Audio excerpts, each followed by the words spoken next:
शुभ सकाळ मित्रांनो, ABK स्मार्ट स्टडी या आपल्या यूट्यूब चॅनलवरती तुम्हा सर्वांचे स्वागत आहे। तर आपला पोलीस अधीक्षक कार्यालय म्हणजेच जालना पोलीस शिपाई भरतीचा दिनांक 7 जुलै 2024 साली झालेला सेट एचा आपला हा पेपर सुरू आहे। तर या पेपरचा आज आपण दुसरा भाग पाहणार आहोत। तर या दुसऱ्या भागामध्ये आपण त्याचे जीके म्हणजे सामान्य ज्ञानाशी संबंधित जे काही प्रश्न आले होते तर ते स्पष्टीकरणासहित पाहणार आहोत। तर हे प्रश्न तुमच्या येणाऱ्या परीक्षेसाठी अत्यंत उपयुक्त ठरणार आहेत, त्यामुळे तुम्ही हा व्हिडिओ पूर्ण बघा व तुमच्या मित्रांना देखील शेअर करा। तर प्रश्न क्रमांक 19 बघा, भारतीय संविधान केव्हा लागू करण्यात आले? म्हणजे आपले जे संविधान आहे तर ते लागू कधी झालेलं होतं? तर ज्याला आपण प्रजासत्ताक दिन म्हणतो, म्हणजे संविधान दिन म्हणजे 26 जानेवारी 1950 पासून जे आहे तर ते प्रजासत्ताक दिन आपण साजरा करतो। म्हणजे 26 जानेवारी 1950 पासून ते लागू करण्यात आले होते आणि ज्याचा स्वीकार कधी करण्यात आलेला होता तर 26 नोव्हेंबर 1949ला ते स्वीकारण्यात आलं। आणि 26 नोव्हेंबर हा आपण संविधान दिन म्हणून पाळतो, कारण त्यावेळेस जे आहे तर ते सर्व सभासदांनी स्वाक्षरी करून जे आपल्यासाठी मान्य असेल असं सांगितलं होतं, म्हणजे ते तयार झालं होतं 26 नोव्हेंबर 1949ला आणि लागू झालं तर 26 जानेवारी 1950 याचं उत्तर असणार आहे। तर 15 ऑगस्टला आपलं स्वतंत्र झाला भारत देश आणि 1 मे इथे 1960 करा, 1 मे 1960ला महाराष्ट्र स्वतंत्र म्हणजे राज्य निर्माण झालं होतं। पुढील प्रश्न पाहूया, प्रश्न क्रमांक 20, मूलभूत हक्कावर गदा आल्यास कोठे दाद मागता येते? म्हणजे तुमचे जे मूलभूत हक्क आहे तर भाग 3 मध्ये मूलभूत हक्क आपले दिले आहेत, 12 ते 35 यामध्ये मूलभूत अधिकार आहेत। तर ह्या अधिकारांवर कोणतेही गदा आल्यास तर त्याची दाद जी आहे तर ते आपण मागू शकतो। तर ती दाद जी आहे तर ती कलम 32 नुसार म्हणजे त्याला आपण रिट्स दाखल करता येते, दाद मागतो म्हणजेच काय करतो, रिट्स ही सर्वोच्च न्यायालयात आपण मागतो कलम 32 नुसार, आणि कलम 226 नुसार पण मागता येते जी की उच्च न्यायालयात, म्हणजे ऑप्शन बी मध्ये दिले बघा। तर मूलभूत हक्कावर गदा आल्यास कोठे दाद मागता येते? सर्वोच्च किंवा उच्च न्यायालय, दोन्ही न्यायालय जे आहे तर ती दाद मागता येते। ऑप्शन बी या प्रश्नाचं योग्य उत्तर असेल। पुढील प्रश्न पाहूया, प्रश्न क्रमांक 21, राज्यपालाचे पद रिकामे झाल्यास ते पद कोण तात्पुरते सांभाळते? म्हणजे राज्यपालाचं आकस्मिकरित्या जर त्याने पद सोडलं, राजीनामा दिला किंवा त्याचा जर मृत्यू झाला तर त्याचं जे पद आहे तर ते तात्पुरतं जे आहे तर ते कोण सांभाळतं?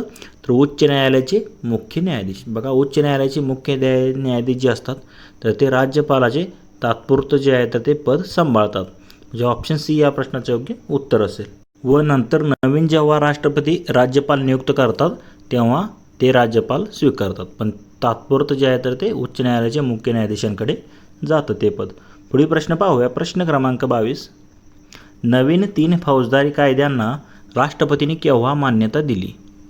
तर बघा, नवीन फौजदारी 3 कायदे होते तर त्याला जे आहे तर ती मान्यता राष्ट्रपतींनी कधी दिली? ती 25 डिसेंबर, कधी 25 डिसेंबर 2023ला, 25 डिसेंबर 2023ला जे आहे तर ती राष्ट्रपती द्रौपदी मुर्मू यांनी जे आहे तर ती 3 फौजदारी कायदे होते नवीन, तर त्यांना मान्यता दिली होती। आणि हे जे कायदे आहेत बघा तर 1 जुलै 2024 पासून, कधी 1 जुलै 2024 पासून जे आहे तर ते हे कायदे जे आहे तर ते म्हणजे लागू करण्यात आले होते। कधी 1 जुलै 2024 पासून हे लागू झाले आणि 25 डिसेंबर 2023ला राष्ट्रपतींनी स्वाक्षरी केली, म्हणजे मान्यता दिली होती। कोणत्या राष्ट्रपती होत्या? तर त्या राष्ट्रपती द्रौपदी मुर्मू होत्या। तर हे ऑप्शन डी मध्ये दिलेलं, तर इथे PDF खराब असल्यामुळे इथला पर्याय गेलेला आहे बघा। तर 25 डिसेंबर 2023 हे लक्षात ठेवा, तेव्हा राष्ट्रपतीची मान्यता मिळाली होती। तर 3 फौजदारी कायदे कोणते? तर भारतीय नागरिक संहिता, तर बघा 3 कायदे म्हणजे जे भारतीय न्याय संहिता म्हणजे BNS, भारतीय नागरिक सुरक्षा संहिता म्हणजे BNSS आणि भारतीय साक्ष अधिनियम म्हणजे BSA, हे 3 जे आहेत तर ते हे कायदे नवीन आले आहेत। आणि हे कायदे जे आहेत तर ते भारतीय दंड संहिता IPC, फौजदारी प्रक्रिया संहिता CRPC आणि भारतीय पुरावा कायदा या जुन्या कायद्यांची जे आहे तर त्यांनी जागा घेतलेली आहे, हे फक्त लक्षात ठेवा। पुढील प्रश्न पाहूया, प्रश्न क्रमांक 23 पहा, तर काय दिलेलं आहे, निवडणूक प्रचार केव्हा थांबविला जातो?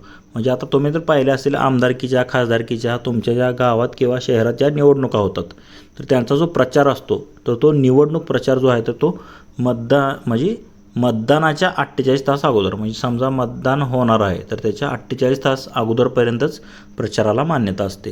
म्हणजे केव्हा थांबवला जातो? मतदानाच्या 48 तास अगोदर प्रचार थांबवला जातो. ऑप्शन डी या प्रश्नाचं योग्य उत्तर असणार आहे. पुढील प्रश्न पाहूया. प्रश्न क्रमांक 24.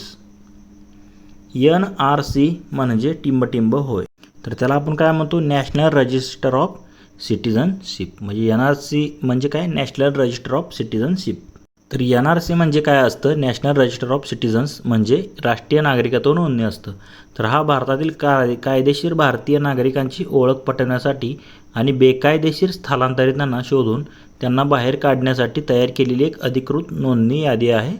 हे 1955च्या नागरिकत्व कायद्यानुसार 2003 म्हणजे दुरुस्ती होऊन तयार केले जाते. NRC म्हणजे नॅशनल रजिस्टर ऑफ सिटिझनशिप. तर ऑप्शन बी या प्रश्नाचं उत्तर असणार आहे. पुढील प्रश्न पाहूया. प्रश्न क्रमांक 25. महाराष्ट्राचे राज्यफूल जारोल म्हणजेच मोठा बोंडारा किंवा तामन ज्याला आपण म्हणतो. तर हे जारोल जे आहे तर ते कोणत्या रंगाचे फूल आहे असं आपल्याला विचारलं आहे. जे की मोठा बोंडारा किंवा तामन ज्याला आपण म्हणतो ते महाराष्ट्राचे राज्यफूल मानले जाते. तर ते कोणत्या रंगाचं फूल आहे असं विचारलेलं आहे. तर बघा हे जे फूल जे आहे तर ते थोडं लालसर जांभळ्या रंगाचं असतं. कोणत्या? लालसर जांभळा. ऑप्शन सी मध्ये दिलं आहे जांभळा. थोडं लालसर जांभळ्या रंगाचं जे आहे तर ते फूल असतं जे की आपलं राज्यफूल आहे जारोल मोठा बोंडारा. तर बघा याप्रमाणे ते जे आहे तर ते जारोल म्हणजेच मोठा बोंडारा याप्रमाणे ते फूल दिसतं. तुम्ही इथे पाहू शकता. तर हे आपलं राज्य फूल आहे जारोल. पुढील प्रश्न पाहूया. प्रश्न क्रमांक 26. नगर परिषदेचे प्रशासन टिंबटिंब चालवतात. म्हणजे नगर परिषदा ज्या असतात तर त्या आता त्याचं प्रशासन जे आहे म्हणजे प्रशासकीय प्रमुख किंवा त्याचे सचिव किंवा प्रशासकीय अधिकारी म्हणजे ते चालवण्याचं काम जे आहे तर ते कोणाकडे असतं आपल्याला इथे विचारलेलं आहे. बघा त्याचे जे असतात तर ते मुख्य अधिकारी म्हणजे चीफ ऑफिसर जे असतात तर ते नगर परिषदेचे जे आहे तर ते प्रशासन चालवतात. BDO जो असतो तर तो पंचायत समिती म्हणजे गट पातळीवरती BDO हे प्रशासन चालवतात. त्याप्रमाणे जिल्हा परिषदेचा जर पाहिलं तर मुख्य कार्यकारी अधिकारी CEO हे प्रशासकीय प्रमुख किंवा प्रशासन चालवतात. आणि PSI हे पोलीस खात्यातील पद आहे बघा. म्हणजे तालुका लेवलच्या हे जे आहे तर त्याच्या अंडर येतं.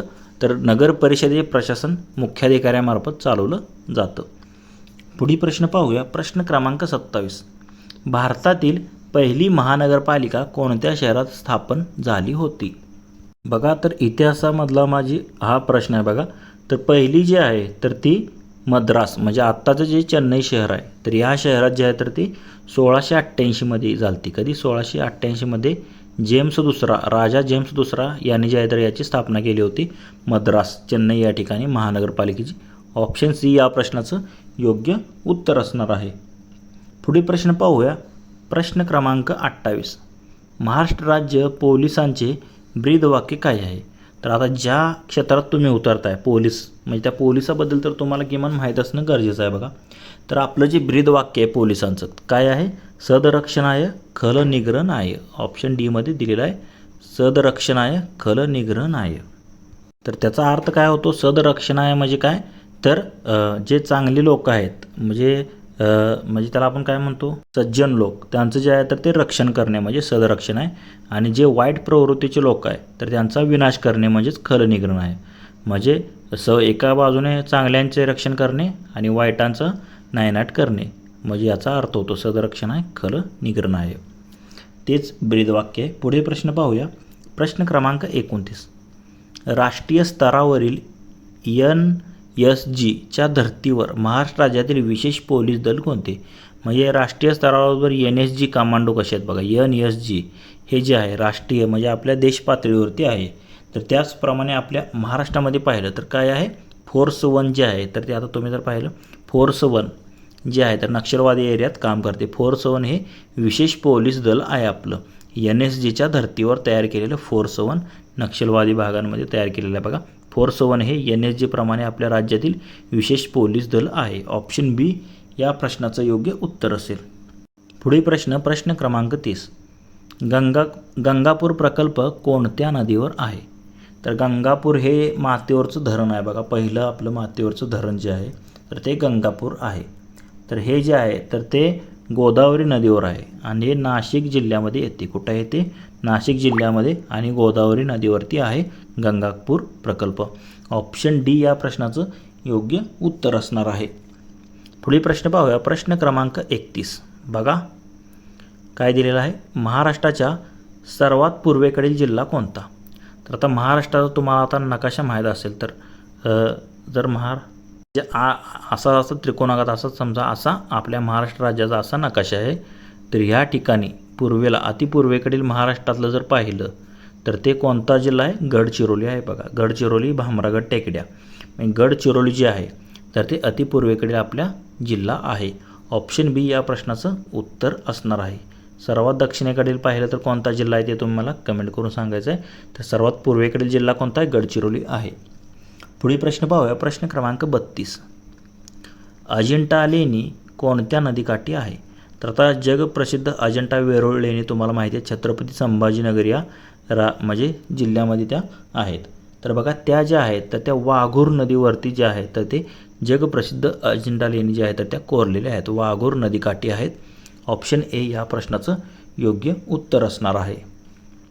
पुढील प्रश्न पाहूया. प्रश्न क्रमांक 33 टिंबटिंब नदी जालना शहरातून वाहते. तर आता मी अगोदर सांगितले ज्या जिल्ह्याचा तुम्ही पेपर देताय त्या जिल्ह्याचा इतिहास भूगोल तुम्हाला माहीत असणं गरजेचं आहे. बघा तर आता जालना जिल्ह्यातून कोणती नदी वाहते असं विचारलेलं आहे. तर तुम्ही जर पाहिलं तर कुंडलिका नावाची जी नदी आहे दिलेल्या पर्यायापैकी दुधना पूर्णा गोदावरी यापैकी जर तुम्ही पाहिलं तर ह्या तिन्ही नद्या दुधना पूर्णा गोदावरी ह्या जालना शहरातून जात नाहीत. पण कुंडलिका ही गोदावरीचीच म्हणजे समजा उपनदी आहे गोदावरीची ती जी आहे तर ती जालना शहरातून वाहते. ऑप्शन डी या प्रश्नाचे योग्य उत्तर असेल. तर कोणती नदी. कुंडलिका नदी जालना शहरातून वाहते. तर सातमाळा डोंगरातील देऊळगाव पठारावरती त्याचा उगम होतो. कुठल्या कुंडलिका या नदीचा आणि जी की गोदावरीचीच एक उपनदी मानली जाते. सातमाळा डोंगरात जालना जिल्ह्यात उगम होतो. ऑप्शन डी या प्रश्नाचं योग्य उत्तर असणार आहे. पुढील प्रश्न पाहूया. प्रश्न क्रमांक 34 बघा डॉक्टर बाबासाहेब आंबेडकर यांच्या समाधीस्थळाचे नाव काय आहे. तर डॉक्टर बाबासाहेब आंबेडकर यांची समाधी जी आहे तर ती मुंबई या ठिकाणी आहे. बघा तर त्यांच्या समाधीचं नाव आहे तर काय आहे चैत्यभूमी जे की ऑप्शन सी मध्ये दिलेलं आहे. चैत्यभूमी मुंबई या ठिकाणी यांचं समाधीस्थळ आहे. राजघाटला कोणाचे आहे तर ती महात्मा गांधी यांचे राजघाट दिल्ली या ठिकाणी आणि शांतीघाट इथे कोणाचे आहे तर बघा राजघाट महात्मा गांधी विजयघाट लाल बहादूर शास्त्री शक्तीस्थळ इंदिरा गांधी व वीरभूमी राजीव गांधी.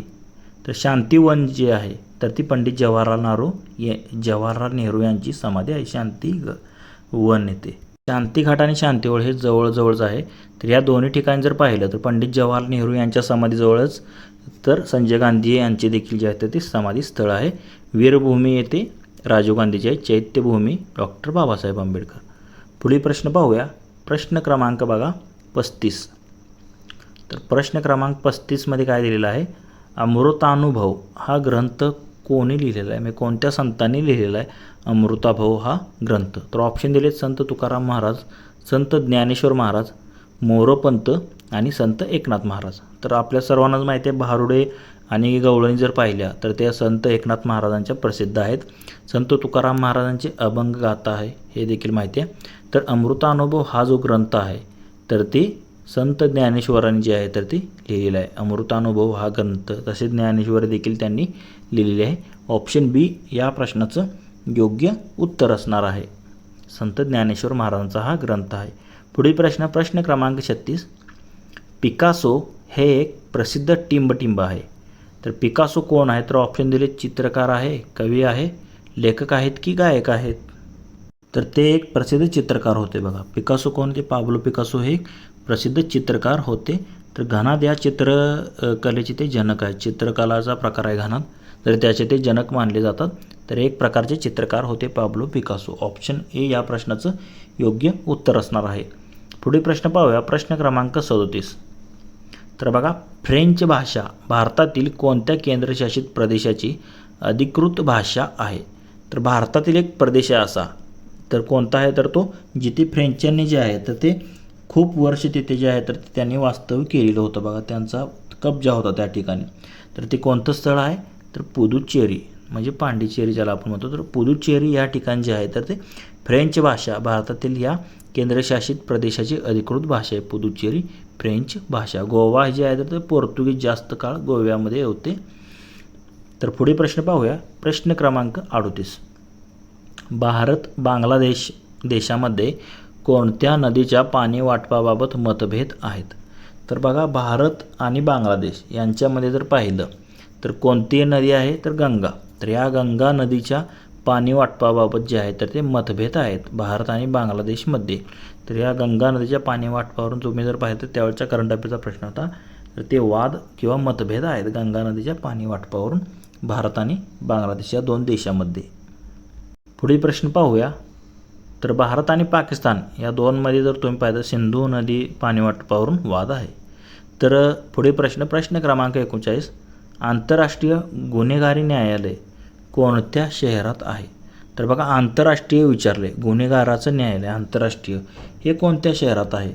तर हे जे आहे तर द हेग, नेदरलँडची राजधानी हेग या ठिकाणी जे आहे तर ते आंतरराष्ट्रीय गुन्हेगारीचे न्यायालय आहे. कुठे? नेदरलँड, द हेग या ठिकाणी. ऑप्शन ए या प्रश्नाचे योग्य उत्तर असणार आहे. पुढील प्रश्न पाहूया. प्रश्न क्रमांक 40. भारत देशाचे कृषी व शेतकरी कल्याण मंत्री कोण आहेत? बघा, करंट अफेअरचा प्रश्न होता त्यावेळेचा.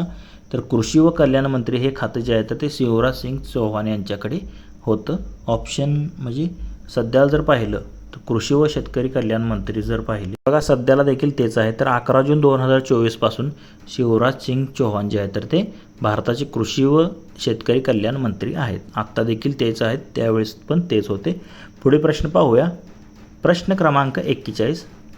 यापैकी कोणता देश T20 विश्वचषक आजपर्यंत जिंकलेला नाही? म्हणजे आत्तापर्यंत कोणत्या देशाने T20 विश्वचषक जिंकलेला नाही? तर नुकताच T20 वर्ल्ड कप पार पडला आपल्या भारतामध्ये. तर यामध्ये भारत तिसऱ्यांदा जो आहे आणि सलग दुसऱ्यांदा आणि एकूण तिसऱ्यांदा भारत विजयी झालेला आहे आणि भारताने इतिहास घडवलेला आहे बघा. तर वेस्ट इंडिजने 2 वेळेस जिंकलेला आहे. इंग्लंडने देखील 2 वेळेस हा जिंकलेला आहे. दक्षिण आफ्रिका या देशाने जर पाहिलं तर मागच्या वेळी देखील फायनलला आलता, यावेळेस क्वार्टर फायनलमधून तो बाद झाला बघा, सेमीफायनलमधून. तर दक्षिण आफ्रिका हा जो आहे तर देश जो आहे तर तो आत्तापर्यंत T20 विश्वचषक त्यांनी जिंकलेला नाही. त्यांनी फक्त एक ट्रॉफी जिंकली आहे, ती पण टेस्टमधली बघा, आणि चॅम्पियन्स ट्रॉफी एक जिंकली आहे. तर पाकिस्तानने देखील जिंकलेला आहे T20 वर्ल्ड कप 2009 साली, तर 2008 साली सॉरी. तर दक्षिण आफ्रिकाने आत्तापर्यंत जिंकलेला नाही बघा. पुढे प्रश्न पाहूयात. प्रश्न क्रमांक 42. G7 समूहाचे सन 2024चे संमेलन कोणत्या देशात आयोजित करण्यात आले होते? तर G7बद्दल विचारलेलं आहे बघा. तर ह्याचं जे संमेलन आहे तर ते इटली या देशामध्ये जे आहे तर ते G7 समूहाचे जे आहे तर ते 2024चे संमेलन पार पडले होते. तर त्यावेळेचा हा करंट अफेअरचा प्रश्न होता. G7ची बैठक होती तर ती इटली या ठिकाणी आयोजित केली होती. पुढील प्रश्न पाहूया. प्रश्न क्रमांक 43. फ्रेंच ओपन 2024 टेनिस स्पर्धा कोणत्या खेळाडूंनी जिंकली? तर आता 4 ग्रँड स्लॅम होतात, त्यातली फ्रेंच ओपन ही ग्रँड स्लॅम स्पर्धा महत्त्वाची अशी मानली जाते बघा. तर फ्रेंच ओपन स्पर्धा जी आहे 2024ची तर ती कार्लोस अल्कराजने यानिक सिनरला हरवून जी आहे तर ती जिंकलेली होती. ऑप्शन सी मध्ये दिलेला आहे. कार्लोस अल्कराज याने 2024ची टेनिस ओपन स्पर्धा, फ्रेंच ओपन टेनिस स्पर्धा कार्लोस अल्कराजने जिंकलेली आहे. ऑप्शन सी या प्रश्नाचं योग्य उत्तर असणार आहे. तर हा करंट अफेअरचा प्रश्न होता. तर तुम्ही 2025च्या ज्या ग्रँड स्लॅम झाल्या त्याची महिला एकेरी, महिला दुहेरी, पुरुष एकेरी, पुरुष दुहेरी हे कोणी आणि कोणाविरुद्ध जिंकले हे तुम्ही करून जा, कारण यावरती एक प्रश्न तरी विचारला जातोच. पुढील प्रश्न पाहूया. प्रश्न क्रमांक 44 पहा. तर बघा, खालीलपैकी कोणते बल हे भारताचे केंद्रीय सशस्त्र पोलीस बल नाही? म्हणजे केंद्रीय सशस्त्र पोलीस बलात त्याचा समावेश होत नाही किंवा ते बल नाही बघा. सशस्त्र सीमा बल म्हणजे BSF आहे, आसाम रायफल्स आहे आपलं, त्याप्रमाणे Indo Tibetan border ITBP police त्याला म्हणतो, इंडो तिबेटियन बॉर्डर पोलीस दल आहे. पण राष्ट्रीय रायफल असं कोणतंही पोलीस दल आपल्या इथे नाही. CRPF आहे बघा, CRPF आहे, सेंट्रल रिझर्व्ह पोलीस फोर्स आहे, त्याप्रमाणे CISF पण आहे. पण राष्ट्रीय रायफल्स असं कोणतंही केंद्रीय सशस्त्र बल नाही. ऑप्शन डी या प्रश्नाचं योग्य उत्तर असेल. पुढील प्रश्न क्रमांक 45. महाराष्ट्राचा राज्य प्राणी कोणता आहे बघा. तर मगाशी राज्य फुलाबद्दल प्रश्न होता, तर आता राज्य प्राण्याबद्दल हा प्रश्न आहे. तर राज्य प्राणी जर म्हटलं आपल्या महाराष्ट्रात तर कोण आहे, तर शेकरू एक मोठ्या प्रकारची एक खार आहे बघा. भीमाशंकर या ठिकाणी जी मोठ्या प्रमाणात आढळते. शेकरू मोठ्या प्रकारची एक खार आहे जी की महाराष्ट्र राज्याचा प्राणी आहे. ऑप्शन डी शेकरू या प्रश्नाचं योग्य उत्तर असेल. तर बघा ही अशी खार आहे मोठी. खारुताई आहे तुम्हाला माहिती आहे ना, तर ती एक प्रकारची अशी खार आहे जे की महाबळेश्वरच्या जंगलामध्ये आढळते. आपला राज्य प्राणी आहे शेकरू एक प्रकारची मोठी खार आहे बघा. त्याचा आपला राज्य प्राणी आहे. पुढील प्रश्न क्रमांक 46. भारत चीन युद्ध कधी झाले होते? तर पंडित जवाहरलाल नेहरू यांच्या काळात तिसरी पंचवार्षिक योजना जेव्हा सुरू झाली तर त्याच्या लगेच 1 वर्षाने 1962मध्ये तर भारत चीन जे आहे तर ते युद्ध झालं होतं, ज्यामध्ये भारताने शरणागती पत्करली होती. चीनने पराभव केला होता आपल्या भारताचा. तर 1971मध्ये भारत पाकिस्तान युद्ध झालं होतं दुसरं, ज्यामध्ये भारताने पाकिस्तानला म्हणजे बांगलादेश या देशावरून जे आहे तर ते भारताने हे म्हणजे इंदिरा गांधी ज्यावेळेस पंतप्रधान होत्या तेव्हाही झालं होतं, जे भारताने जिंकलेलं होतं. त्याप्रमाणे जर पाहिलं तर 1965 साली एक भारत पाकिस्तान युद्ध झालं होतं, ते देखील आपणच जिंकलेलं होतं. पण भारत चीन युद्ध 1962 झालं होतं, ते चीनने जिंकलं होतं. ऑप्शन बी या प्रश्नाचं योग्य उत्तर असणार आहे. पुढील प्रश्न पाहूयात. प्रश्न क्रमांक 47. रिझर्व्ह बँक ऑफ इंडियाची स्थापना केव्हा झाली? म्हणजेच RBIची स्थापना विचारलेली आहे. तर 1 एप्रिल 1935 साली. कधी? 1 एप्रिल 1935 साली जी आहे तर ती RBIची स्थापना झाली होती 1934च्या RBI ॲक्टनुसार. ऑप्शन ए या प्रश्नाचं योग्य उत्तर असणार आहे. आणि जर तुम्ही पाहिलं तर राष्ट्रीयकरण 1949मध्ये त्याचं झालं होतं भारत स्वतंत्र झाल्यानंतर. पण आपल्याला स्थापना विचारलेली आहे म्हणून 1 एप्रिल 1935ला झाली. ऑप्शन ए या प्रश्नाचं योग्य उत्तर असेल. पुढील प्रश्न पाहूया. प्रश्न क्रमांक 48. GPS. आता तुम्ही GPS वापरता मोबाईलमध्ये आहे सर्वांच्या, तर GPSचे सविस्तर रूप काय आहे तुम्हाला माहीत असते पाहिजे बघा. तर GPSचं लॉंग फॉर्म तुम्हाला माहीत असायला पाहिजे. तर काय आहे? Global positioning system. त्याला आपण GPS म्हणतो. ग्लोबल पोझिशनिंग सिस्टीम म्हणजेच GPS. ऑप्शन बी या प्रश्नाचं उत्तर असणार आहे. पुढे तर GKचे प्रश्न झालेले आहेत. तर मित्रांनो, आपला जालना जिल्हा पोलीस शिपाई भरतीचा दिनांक 7 जुलै 2024 साली झालेला आपला हा पेपर सुरू आहे. तर या पेपरचा आज आपण ते दुसरा भाग पाहिलेला आहे, ज्यामध्ये आपण GKशी संबंधित महत्त्वाचे प्रश्न स्पष्टीकरणासहित पाहिलेले आहेत. जर तुम्हाला या प्रश्नामध्ये शंका वाटत असेल तर कमेंट करून नक्की सांगा. हा जर व्हिडिओ आवडला असेल तर तुमच्या मित्रांना देखील शेअर करा. व असेच जर नवनवीन व्हिडिओ हवे असतील तर आपले YouTube channel ABK smart study subscribe करा व समोरील बेल आयकॉन प्रेस करा. धन्यवाद मित्रांनो. जय हिंद, जय महाराष्ट्र, जय महाराष्ट्र पोलीस.